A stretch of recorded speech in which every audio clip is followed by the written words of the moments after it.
মধ্যপ্রাচ্যের super power Iran এই অঞ্চলে সামরিক শিল্পের মাস্টারমাইন্ড। ইসরায়েলের কোমর ভেঙে দিতে খামেনির দেশের যত আয়োজন, একটার পর একটা মাস্টার স্ট্রোক খামেনির। ইরানি বিজ্ঞানীরা তৈরি করছে ভয়ঙ্কর সব সমরাস্ত্র, ড্রোন থেকে ক্ষেপণাস্ত্র।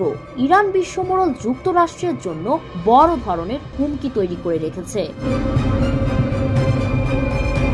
ইরান তাদের সামরিক শক্তি বাড়ানোর জন্য নতুন একটি আত্মঘাতী ড্রোন তৈরি করেছে। Islamic revolutionary guard corps IRGC 20 kilometre পাল্লার রেজভান নামের একটি নতুন ফ্লোটিং ড্রোনের পরীক্ষা চালিয়েছে, যা তাদের অত্যাধুনিক যুদ্ধ প্রযুক্তির ধারাবাহিক আপগ্রেডের অংশ।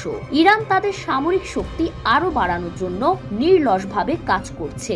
এই নতুন প্রযুক্তি তাদের যুদ্ধ সক্ষমতাকে আরও শক্তিশালী করবে।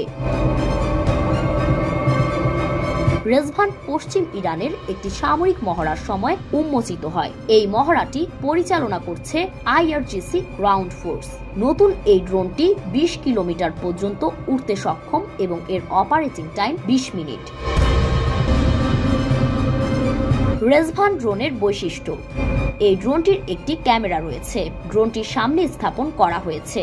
উৎক্ষেপণের পর এটি অপারেটরকে লক্ষ্যবস্তু শনাক্ত করতে সহায়তা করে এবং সেই লক্ষ্যবস্তুতে আঘাত হানতে সক্ষম। এই প্রযুক্তির সাহায্যে ড্রোনটি লক্ষ্যবস্তু নির্ধারণ, আক্রমণ এবং ধ্বংস করার জন্য অত্যন্ত কার্যকর।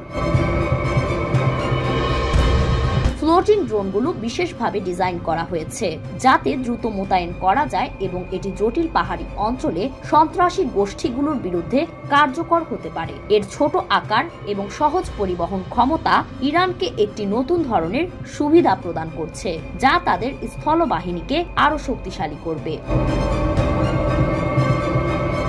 ইরানের সেনাবাহিনী তাদের সামরিক শক্তি প্রতিনিয়ত বৃদ্ধি করছে। ইরান ঘোষণা করেছে তারা 1000 কৌশলগত ড্রোন সেনাবাহিনীতে যুক্ত করার প্রস্তুতি নিচ্ছে। এই ড্রোনগুলো তৈরি করেছে ইরানের সেনাবাহিনী, সহায়তা করেছে দেশটির প্রতিরক্ষা মন্ত্রণালয়। ইরান সেনাবাহিনীর স্থলবাহিনীর কমান্ডার ব্রিগেডিয়ার জেনারেল কিওমার্স হেইদারি জানিয়েছেন, নতুন এসব ড্রোন অত্যন্ত নির্ভুল, স্মার্ট এবং নেটওয়ার্ক ভিত্তিক প্রযুক্তি দ্বারা পরিচালিত হবে। সেনাবাহিনীর স্থলবাহিনী প্রমাণ করেছে যে তারা দ্রুততম সময়ে এবং দেশের যে কোনো জায়গায় শত্রুকে পরাস্ত করতে সক্ষম। সাম্প্রতিক বছরগুলোতে সমরাস্ত্র শিল্পে ব্যাপক উন্নতি ঘটিয়েছে ইরান। বিশেষ করে ড্রোন শিল্পে দেশটি বিপ্লব ঘটিয়েছে বলে খোদ পশ্চিমা সংবাদ মাধ্যমেও খবর প্রকাশিত হয়েছে।